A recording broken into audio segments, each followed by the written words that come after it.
Et si j'affirmais que l'Amérique du Sud en tant que telle n'est pas latine? Je sais que tu dois être surpris. Probablement, même dubitatif. J'imagine déjà les commentaires tombant en hurlant « N'importe quoi, l'Amérique du Sud est 100% latine ». Mais avant de me prendre pour cible, j'ai 3 exemples à tordre le mental pour te faire changer d'avis. Au bout du compte, tu n'en sortiras pas indemne. L'Amérique du Sud est en grande partie latine. Cependant, pas tout à fait. Disons que c'est plus juste de dire que l'Amérique du Sud est majoritairement latine.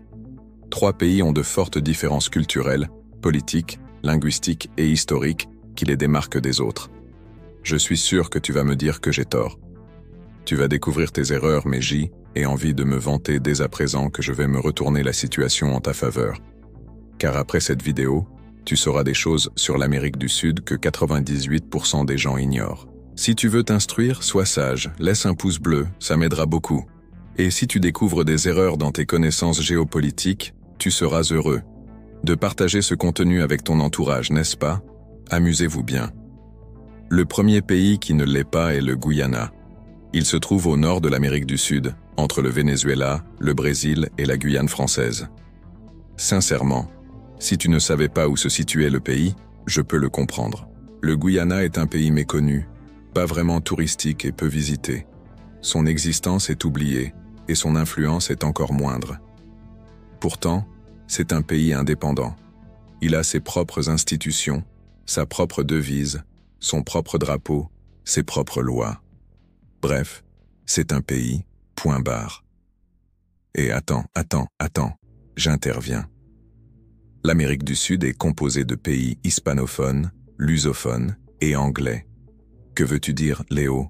Le Guyana est un pays anglophone. Son officiel est l'anglais. Ce pays vit de ses industries minières, agricoles et forestières. Ses relations avec le Brésil sont excellentes. Les échanges commerciaux sont constants et les voyages frontaliers existent bel et bien. Le Guyana est un pays pauvre, mais il a connu une croissance économique exponentielle. Le pays s'étend sur 214 969 km². Sa population est de 790 000 habitants. Sa capitale et sa plus grande ville est Georgetown. Enfin, le Guyana est le moins dense d'Amérique du Sud, 3 fois moins dense que le Brésil. En outre, c'est le seul pays de la région dont l'anglais est la langue officielle. Son histoire est marquée par sa colonisation européenne, notamment par les Anglais, les Néerlandais et les Français. La rivalité historique avec le Venezuela pour le contrôle des terres guyanaises a également façonné son identité. Le pays est connu pour sa biodiversité exceptionnelle. En dépit des défis économiques et sociaux, le Guyana aspire à devenir un pays émergent. Il recherche le développement durable et la prospérité tout en préservant son patrimoine naturel unique. Le second pays qui ne l'est pas est le Suriname. Eh bien, pas si vite. Il est clair que tu as compris que le Suriname est un pays qui sort de l'N ordinaire. Non, ce n'est pas une partie de la France. Non, ce n'est pas une dépendance espagnole ou portugaise. Ah non. Le Suriname est un pays indépendant. Le Suriname est un pays d'Amérique du Sud qui n'est pas considéré comme latino. En effet, la majorité de sa population parle le néerlandais, héritage de sa colonisation néerlandaise. Cependant, il faut noter que le pays est le berceau de plusieurs langues indigènes et que le créole Sranan Tongo est largement utilisé. Bien que le Suriname ne soit pas un pays latino, il entretient des relations cordiales avec ses voisins d'Amérique latine, notamment le Guyana, la Guyane française, le Brésil et la Colombie. Des échanges commerciaux et culturels existent entre le Suriname et ses voisins. Le Suriname est un pays d'Amérique du Sud qui n'est pas considéré comme latino. En effet, la majorité de sa population parle le néerlandais, héritage de sa colonisation néerlandaise. Cependant, il faut noter que le pays est le berceau de plusieurs langues indigènes et que le créole Sranan Tongo est largement utilisé. Malgré sa petite taille, le Suriname possède une grande richesse en biodiversité. Ses forêts tropicales abritent une grande variété d'espèces animales et végétales. Le pays s'efforce de concilier son développement économique avec la protection de son environnement. Enfin, le troisième pays qui ne l'est pas est la Guyane française. Elle est située sur la côte nord de l'Amérique du Sud, entre le Brésil et le Venezuela. Le français y est la langue officielle. La Guyane française est un territoire d'outre-mer de la France. C'est une collectivité d'outre-mer qui dépend directement de Paris. Son statut particulier lui confère un certain degré d'autonomie dans la gestion de ses affaires internes. Mais la France conserve le contrôle final de la politique et de la défense. La Guyane française est un territoire d'Amérique du Sud qui ne fait pas partie de l'Union européenne.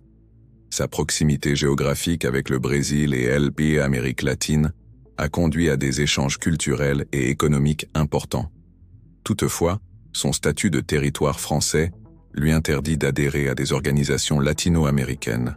Bien que ne faisant pas partie de l'Amérique latine, la Guyane française entretient des relations cordiales avec les pays voisins.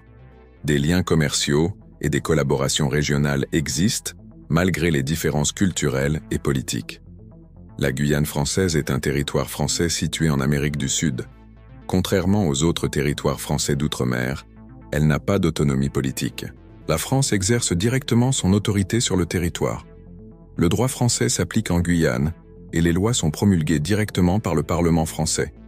La Guyane française est un territoire d'Amérique du Sud qui présente des caractéristiques distinctes. Sa proximité géographique avec l'Amérique latine a conduit à des échanges culturels et économiques importants. Cependant, son statut de territoire français l'en empêche de faire partie de l'espace latino. L'Amérique du Sud n'est pas uniformément latine. L'Amérique du Sud est une région diversifiée qui comprend des pays avec des cultures, des langues et des histoires distinctes. Généraliser sur elle, ensemble de la région peut conduire à des stéréotypes et à une compréhension superficielle de ces différentes nations. L'Amérique du Sud, n'est pas un lieu homogène, et il est important de reconnaître sa diversité culturelle et ses particularités. 100% de l'Amérique du Sud est latine. C'est faux. Le Suriname, le Guyana et la Guyane française ne font pas partie de l'espace latino. L'Amérique du Sud est une région diversifiée et il est important de reconnaître sa diversité culturelle. L'Amérique du Sud n'est pas uniformément latine. Le continent américain est composé de différents ensembles géographiques et culturels. Amérique du Sud, est une partie distincte de Amérique latine qui se caractérise par des langues et des cultures spécifiques. L'affirmation selon laquelle l'Amérique du Sud est 100% latine est donc incorrecte. Amérique du Sud est une région diversifiée et il est important de reconnaître sa diversité culturelle et ses particularités. En conclusion, l'Amérique du Sud est une région fascinante qui mérite d'être mieux comprise. La diversité culturelle et historique de ces pays font de l'Amérique du Sud un lieu unique et précieux. Dépasser les stéréotypes et généralisations permet d'apprécier la richesse et la complexité de cette région du monde. J'espère que cette vidéo t'a plu et t'a appris des choses. N'hésite pas à me dire ce que tu en penses en commentaire. Partage avec tes amis si tu es parti de l'idée reçue que Amérique du Sud est 100% latine. Abonne-toi si tu es nouveau. Et surtout, retrouve-toi dans mes prochaines aventures. Attention, prêtez une grande attention. Je vais vous présenter quelque chose d'incroyable dans les 3,1 prochaines secondes. Souhaitez-vous accéder à une méthodologie de certification Google qui peut vous permettre de gagner 3, 5, 10 000 euros ou même bien plus? C'est une méthodologie que très peu de personnes connaissent, un véritable océan bleu. De nombreuses personnes parviennent à générer d'excellents revenus grâce à cette méthode. Mais rappelons-le, ce n'est pas de l'argent facile. L'argent facile n'existe pas. C'est une opportunité proposée directement par Google et que très peu de personnes connaissent. Et le meilleur, c'est que tout le monde peut appliquer cette méthodologie. Nous vous présentons l'intégralité de la méthode dans un e-book. C'est quelque chose qui répond à une forte demande sur le marché actuel. Une opportunité exceptionnelle. Et vous n'avez pas besoin de vendre des cours ou quoi que ce soit d'autre. Tout peut être fait depuis chez vous.